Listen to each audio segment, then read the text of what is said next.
Hello students.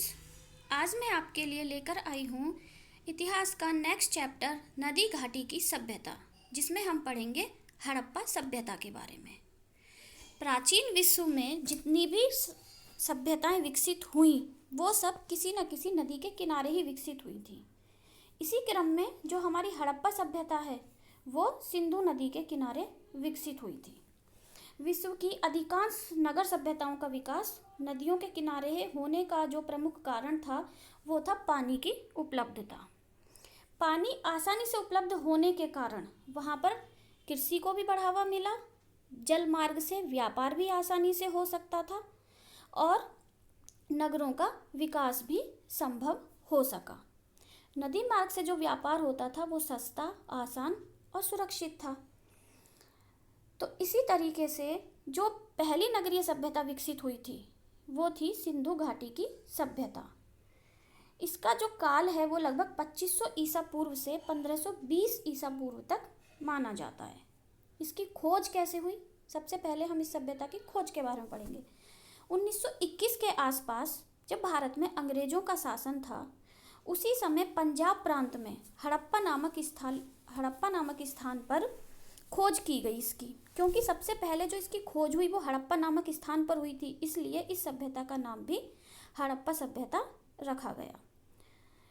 इसी के साथ साथ सिंध प्रांत में ही एक और गांव मिला जिसको कहते हैं मोहनजोदड़ो। मोहनजोदड़ो का मतलब होता है मृतकों का टीला, यानी कि वहाँ पर एक बड़ा सा टीला था जिसके कारण इसका नाम मोहनजोदड़ो पड़ गया। तो ये तो थी इसकी खोज की बात। जब इसकी खोज हो गई तो फिर हमें इसके बारे में बहुत सारी जानकारी प्राप्त हुई। जैसे जैसे खोज आगे बढ़ी तो पता चला कि यहाँ पर एक या दो नहीं बल्कि कई सारे नगर थे जो सिंधु नदी और उसकी सहायक नदियों की घाटी में बसे हुए थे। इस सभ्यता के कुछ क्षेत्र आज पाकिस्तान में हैं और कुछ भारत में, क्योंकि 1921 में तो पूरा क्षेत्र एक ही था, तो उस समय दोनों ही जगह इसके क्षेत्र पाए जाते। भारत में जो इसके क्षेत्र थे वो थे रोपड़ जो पंजाब में है, कालीबंगा राजस्थान में, लोथल गुजरात में और दायमाबाद महाराष्ट्र में, जो कि इससे संबंधित बहुत ज़्यादा प्रमुख स्थल हैं।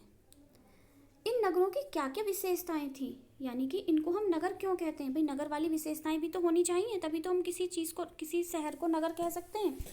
तो पहली बात, इनका जो निर्माण किया गया था वो एक निश्चित योजना के आधार पर किया गया था।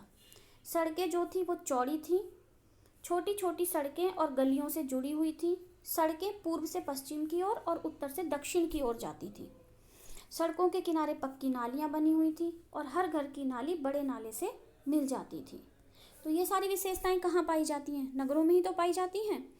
और जो इनकी नालियों की जो व्यवस्था थी उससे पता चलता है कि इस सभ्यता के लोग सफाई और स्वच्छता के प्रति बहुत ज़्यादा जागरूक थे।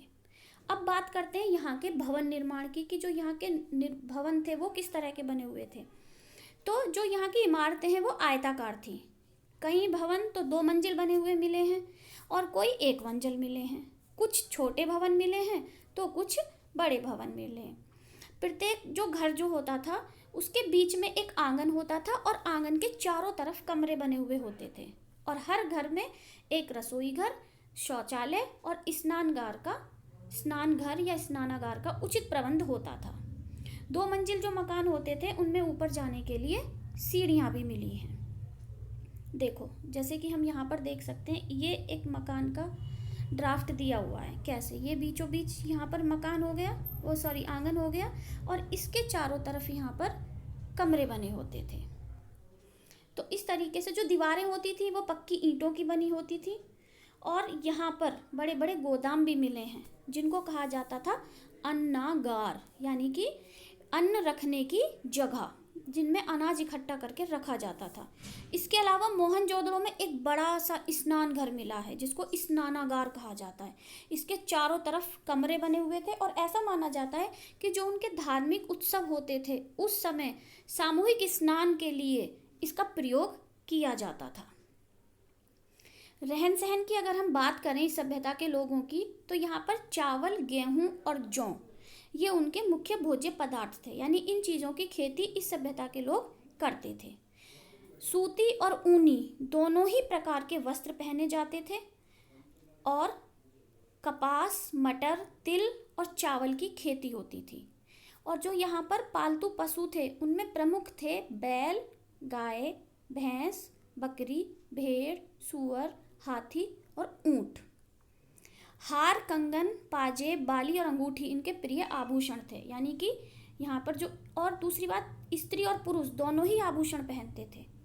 मनका बनाने का कारखाना है जो चनूतड़ों से प्राप्त हुआ है, तो इससे पता चलता है कि यहाँ के लोग आभूषण प्रिय थे। अगर हम इनके धार्मिक विश्वास की बात करते हैं तो जो देवी देवता थे उनमें दो प्रमुख देवता थे, एक तो थी मातृ देवी और दूसरे थे पशुपति। तो जो पशुपति हैं उनका संदर्भ आज के भगवान शिव से लगाया जाता है। ऐसा माना जाता है कि आज के जो हम भगवान शिव जिन्हें हम मानते हैं उनकी जो प्राचीनता है वो सिंधु सभ्यता तक जाती है।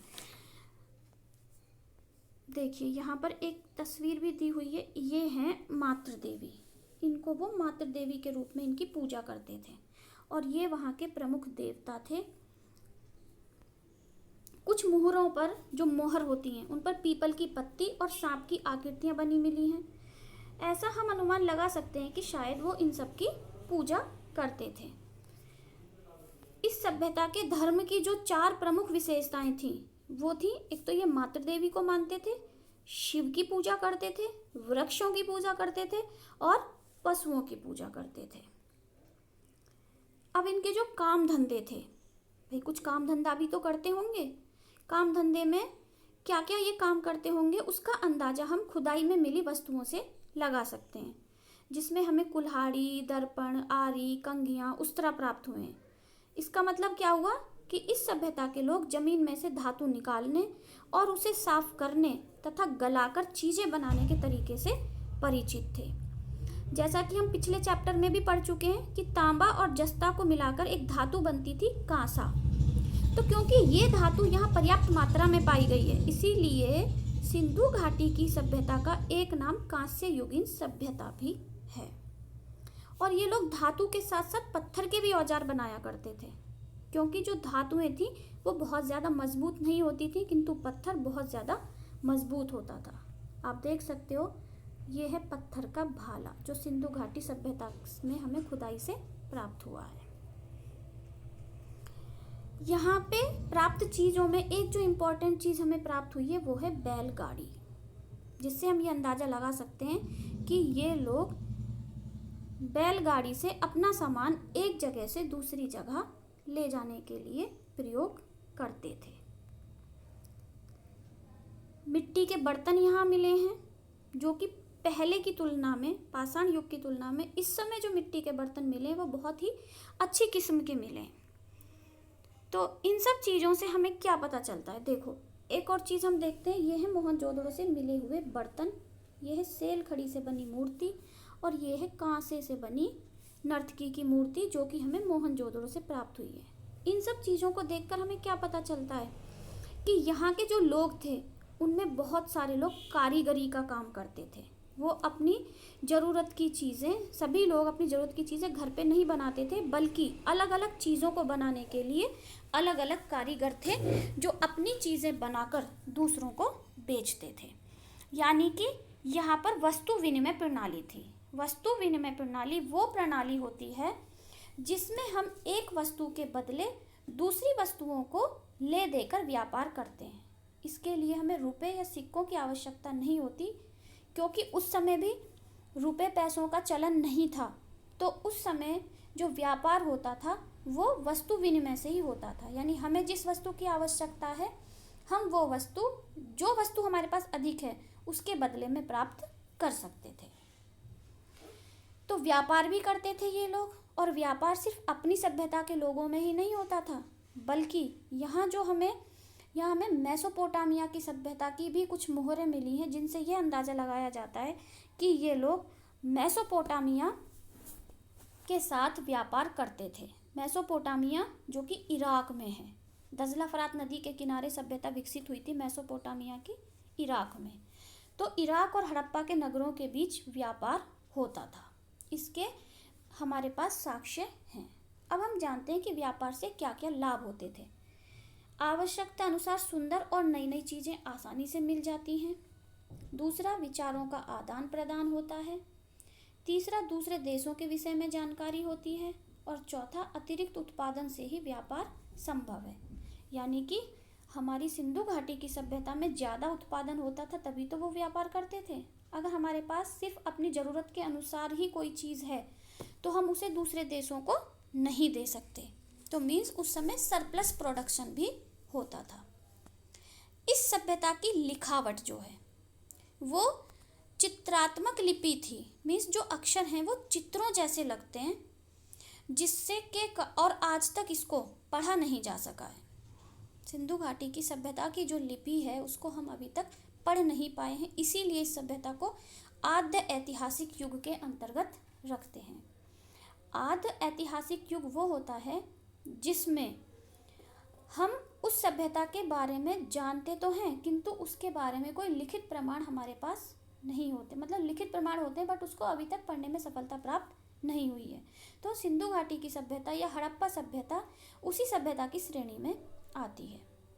लोथल एक जगह है जहाँ पर बंदरगाह के अवशेष मिले हैं।